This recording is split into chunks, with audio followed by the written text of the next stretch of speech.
It is raining outside and there is some thunder going on, but hopefully it won't be disturbing.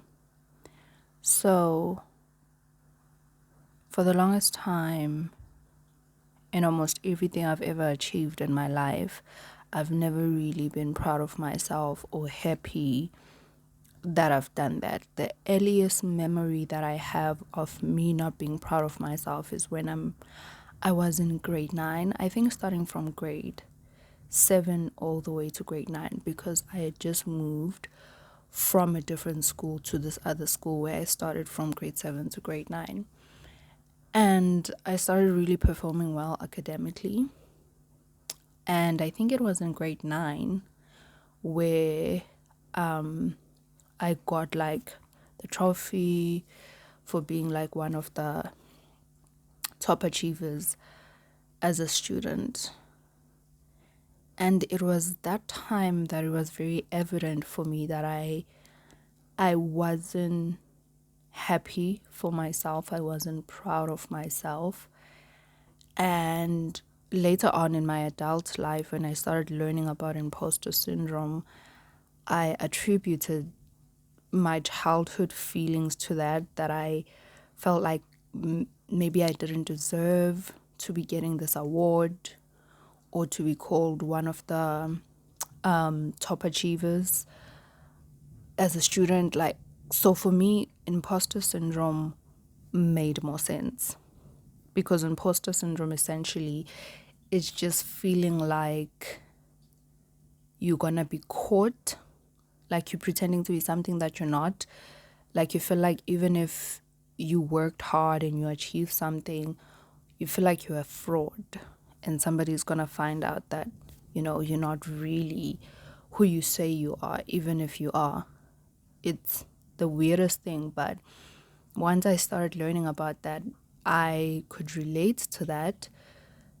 And then I attributed that feeling I had as a child to that, and the feeling I had proceeding and going forward with my life.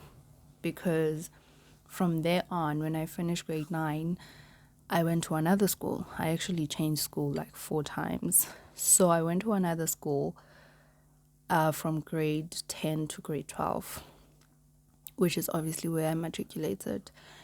And I went from, because the 3 previous schools that I had went to, they were primarily black school. No, I don't want to say black schools. That sounds wrong. There were schools in townships, okay? They were not multiracial schools. They were not Model C schools, okay? And then when I went from grade 10 to grade 12, I went to a Model C school, which interestingly, my mother had said this, I think when I was younger or when I was like in primary or something, that one day I would go to like that Model C school, because there's actually one in my town, in my small town.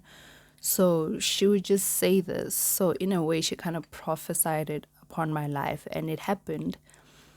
And they really took in new students who would come like at later grades, because there was like a high school from grade 8 to grade 12. So it was rare for them to take in students, especially from township schools, from a grade from like grade 10. It was a very rare thing. So the hand of God was definitely there. I went there. I went to that school with my friend, who actually wasn't really my friend when I was still at the school that I started from grade 7 to grade 9. But we knew each other. We were in the same class, and we were the only two who had applied to that Model C school. So for the first time in my life, I was in a multiracial school. And not only just a multiracial school, in a multiracial environment. I grew up in a township. I had never associated with white people. I only saw them in town, never really spoke to them.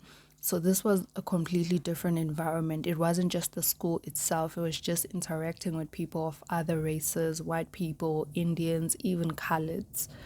So that was a completely different experience for me. even then, transitioning from that which would obviously just affect anybody, I was still not proud of myself of the fact that I actually managed to get in. Because my friend and we actually went to the headmaster of that school and we just spoke up for ourselves because they hadn't given us feedback on our application. I think we did call and we were told that we were declined. But because my friend was really determined to go to that school and it was actually closer to her home, she insisted that we actually go to the principal's office. And so we went there. We didn't even make an appointment. We just arrived. We arrived. And by the grace of God, we came with our certificates that we had gotten from grade 9. We showed him our awards, that we are dedicated students. I don't even remember what we said exactly, but we spoke up for ourselves. We didn't come with our parents. It was just the two of us. It's actually a story that I'm now really proud of. I'm really proud to share that story now. At the time, I wasn't proud of that. I wasn't proud of the fact that my friend and I were so bold, so courageous, that we did something extraordinary like that. I don't know about my friend. I had never really spoken to a white man. And, when you grow up in a township as a black person, you're usually intimidated to speak to a white person because you think they are superior to you. And obviously the language barrier.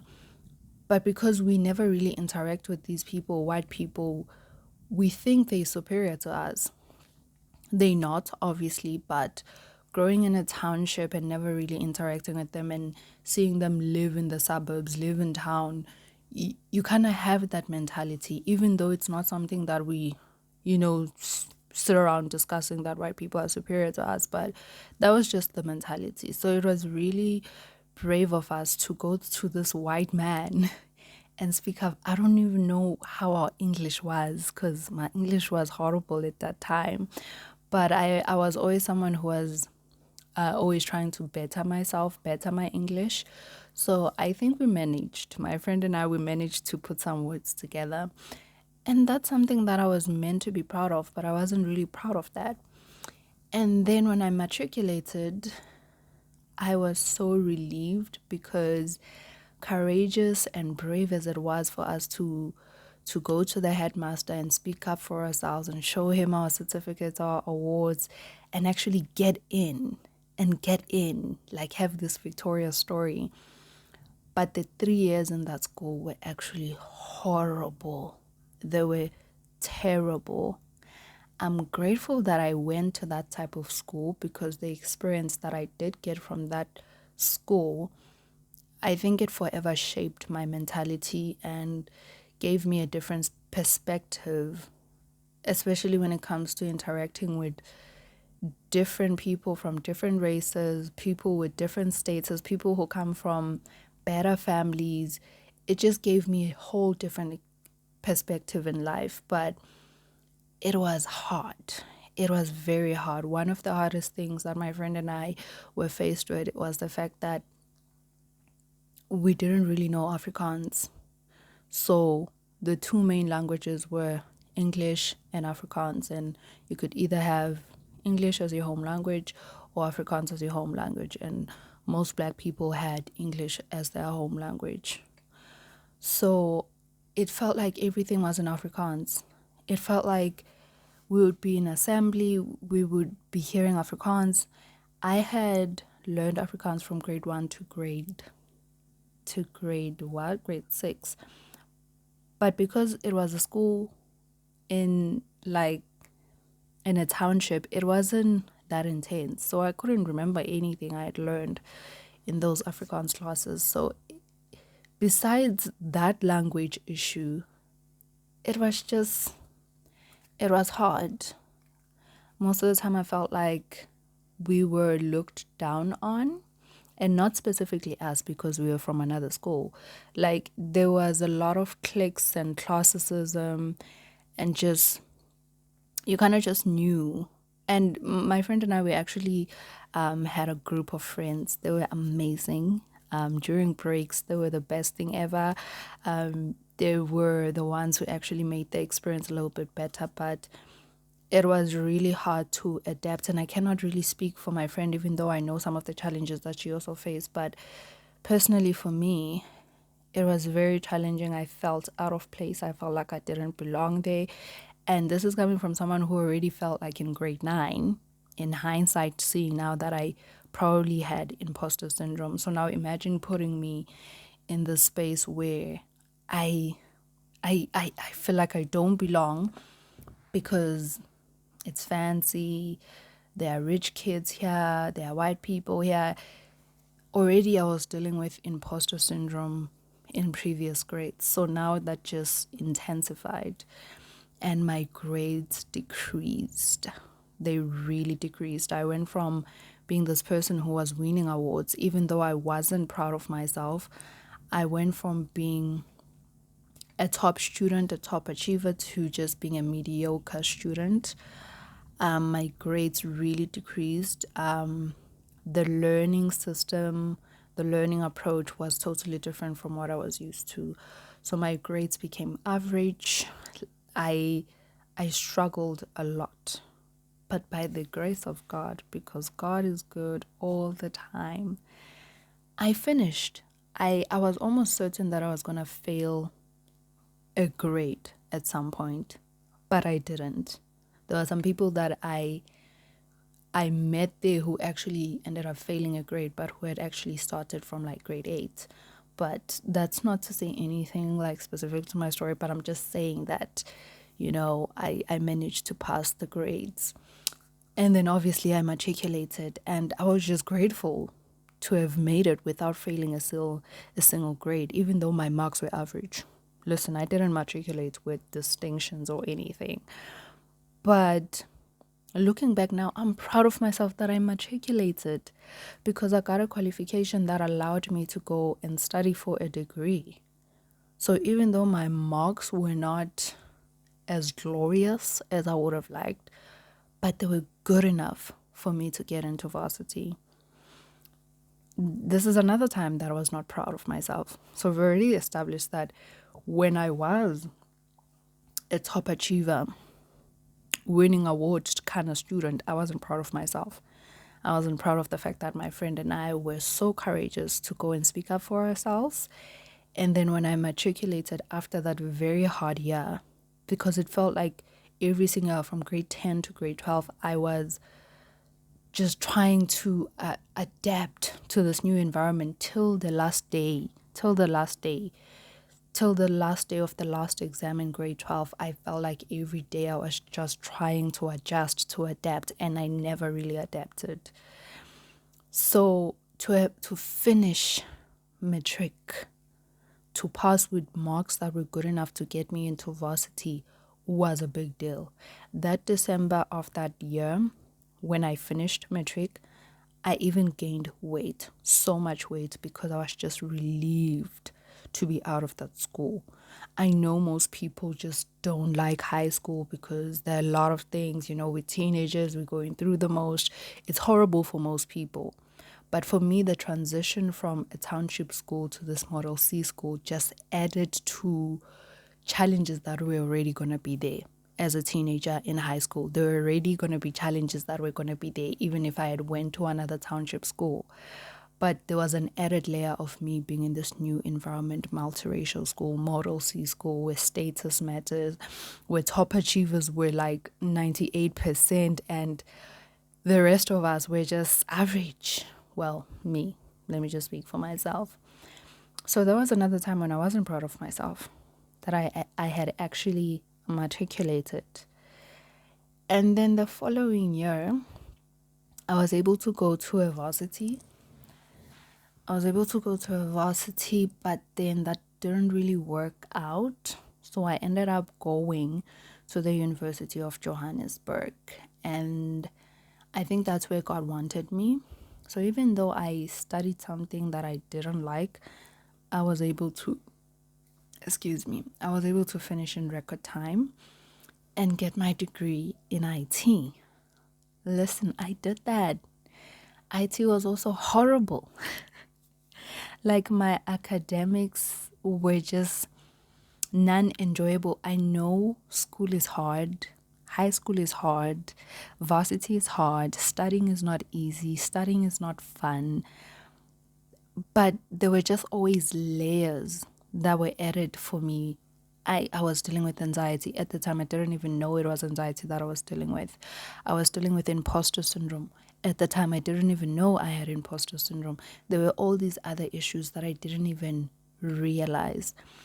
Always feeling like I don't belong, like I'm a misfit, feeling all those emotions. So I graduated from varsity, got my degree. So the other varsity story, I ended up dropping out because of financial situations. So I ended up going to UJ, and then that's where I was able to get my degree. Finished in record time.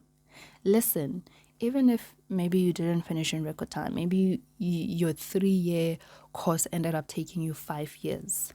But if you finished it, even if in high school you might have had to repeat 3 times a grade, but if you finished, oh, you did that. That was you. You should be proud of yourself. Now imagine me. I go to high school. I don't feel it great. By the grace of God. Listen, it was never by my strength. It was not me. I cannot boast about it. It was God, because I don't know how I made it. Even in varsity, I finished my course in record time. Again, not like flying colors, grades or distinctions or anything, but I finished in record time. I got my degree. That's another time I wasn't proud of myself. I remember at my graduation, my family came, my mother, my sister, and then other family friends, my friends, other people were there. And I was not proud of myself. It was the same situation with high school, where I was just happy to have finished more than I was happy to have actually done it. Because when you finish a race, it's not just that you finished, it's that you did that. You ran the race. You should be proud that you ran. You finished the race, yes, but that was your effort, that was your time, that was your brains. You did that. And all by the power and grace of God, of course. But your efforts were in there. Another time, I wasn't happy. I look back at my graduation day, and the only thing that I was grateful for was the fact that I'm done. That I'm done with, like, my course, which was also hard for me, which was a course that I didn't really like.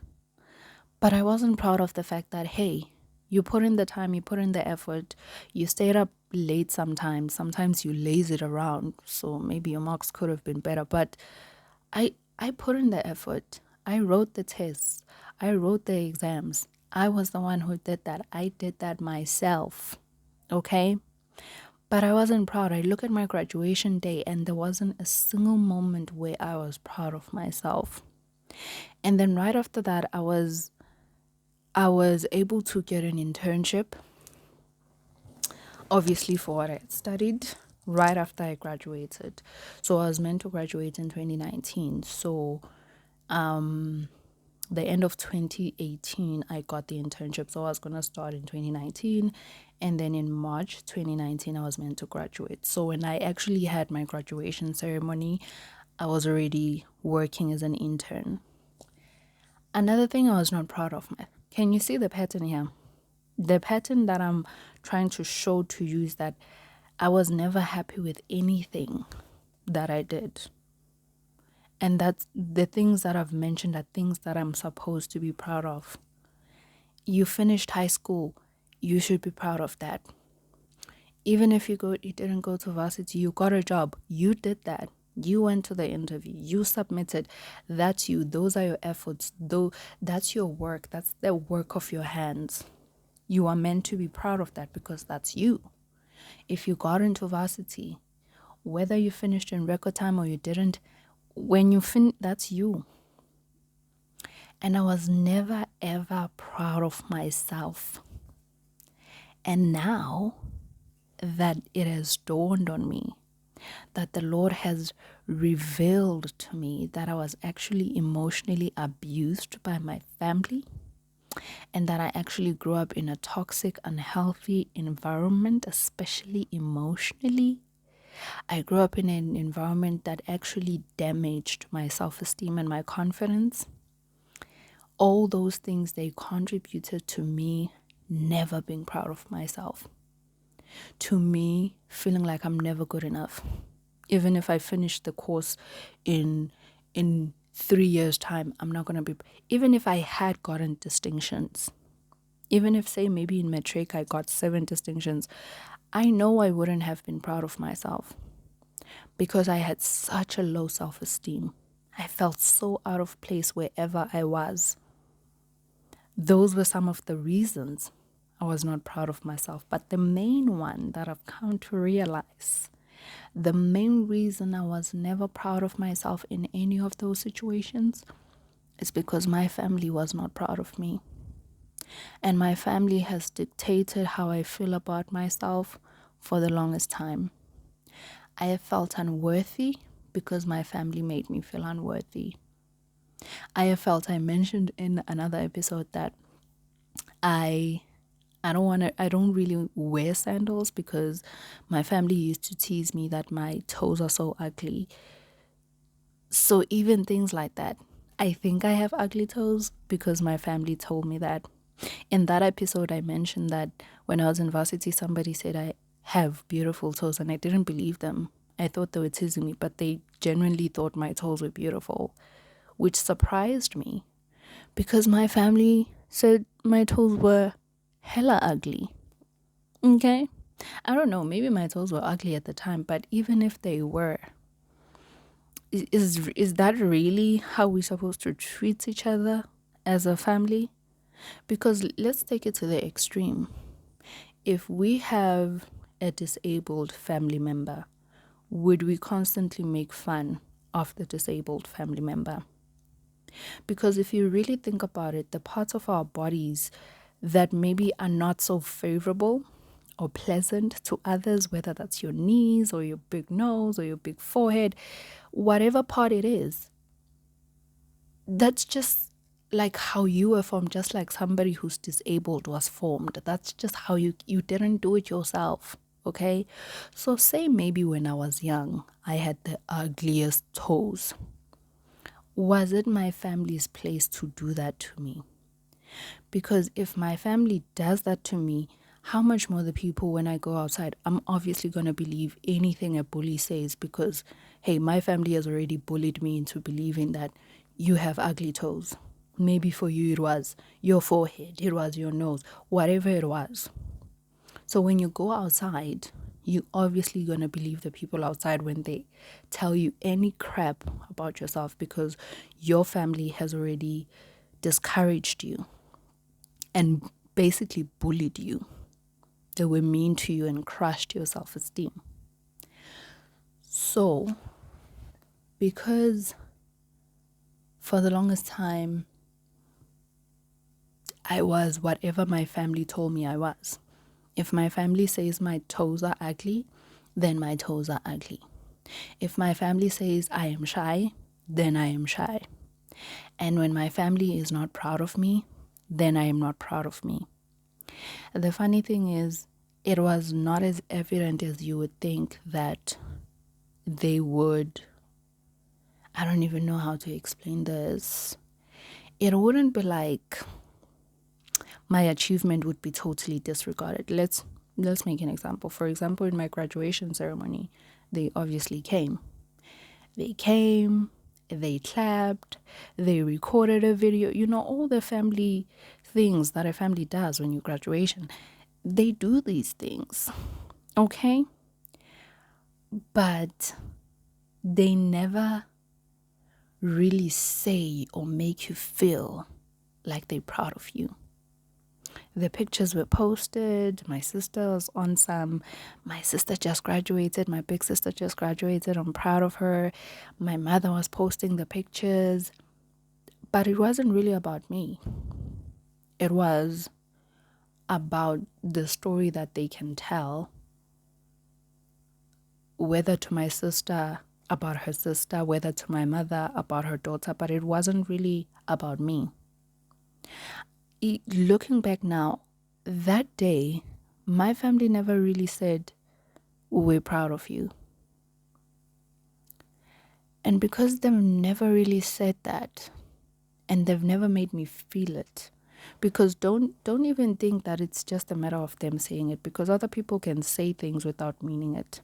This is why in a lot of my episodes I always say, really listen to that gut feeling, because somebody might be saying they love you, but deep down you don't feel it. They might be doing all the lovey-dovey things, but I don't feel it. Don't ignore that gut feeling. Don't ignore, as I always say, your God-given intuition. Don't ignore that gut feeling that is just like, yeah, I hear the words, and maybe you even see the actions, but it just doesn't feel right. Something is off. For me, that is essentially how with my family it was. And at different points in my life when I had achieved something, it was, sometimes they would say the right things or do the right things, but it was always a gut feeling. In other cases, they couldn't even say or try or pretend to say the right thing. They couldn't even do it. And so because my identity was heavily reliant on what my family thought or said about me, I was never proud of myself at each and every single point of my life, at each and every single one of my achievements, because my family was not proud of me. It's crazy to me how a lot of who we are and the things we do, our behaviors, our patterns, our toxicity, because we are bound to take some of it if we grew up in an emotionally abusive family, all of those things are so linked to our family relationships, because that's obviously the people we spend most of our time with. I mean, if you grew up with your siblings, with your parents, those people have known you since you were young. You probably left home when you were 18. Some stay till they're in their 20s.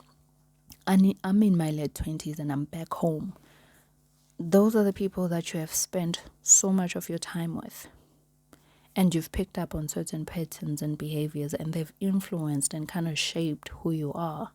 And because you were still a child, I was still a child, I was easily moldable or shaped into what my family would say or impose on me as to who I am. And so I look back, because recently I'm looking back at everything. I don't see a single point where my family was genuinely proud of me. And so I was never proud of myself. And it feels pathetic, but I forgive myself because I was young. Going forward, I need to learn to be proud of myself. Even if my family is not, even if no one in this world is. It's sad because sometimes we say these things as if it's just easy, like, oh no, I'm just going to love myself. I don't need anybody. I'm just going to be proud of myself. It's sad and it's hard because God created men to be with each other. We are meant to be there for each other. I like Michael Todd's sermon where he was talking about that God said in the book of Genesis that it's not good for a man to be alone, in the sense that a human being needs relationship, whether that's a friendship, a romantic relationship, or family. We need these relationships. And so it's not easy to just say, oh, I'm just going to be proud of myself. I don't need anyone to be proud of me, because that's actually not how we're supposed to function. We're supposed to be there for each other. We're supposed to cheer each other on. It's supposed to be mutual. It's not supposed to be one-sided, because I've always cheered my family on. I've always supported them, congratulated them. I've always been genuinely proud of them when they had achieved something, but they failed, completely failed to be there for me. And if I told them this, they would deny it till they go to their graves, because that's not how they see it. And that's they would deny my experience, they would deny my reality. They would never bring themselves to a point of admitting that they failed me. They failed me. They not only failed me, they crushed me. They crushed my self-esteem. They crushed my confidence.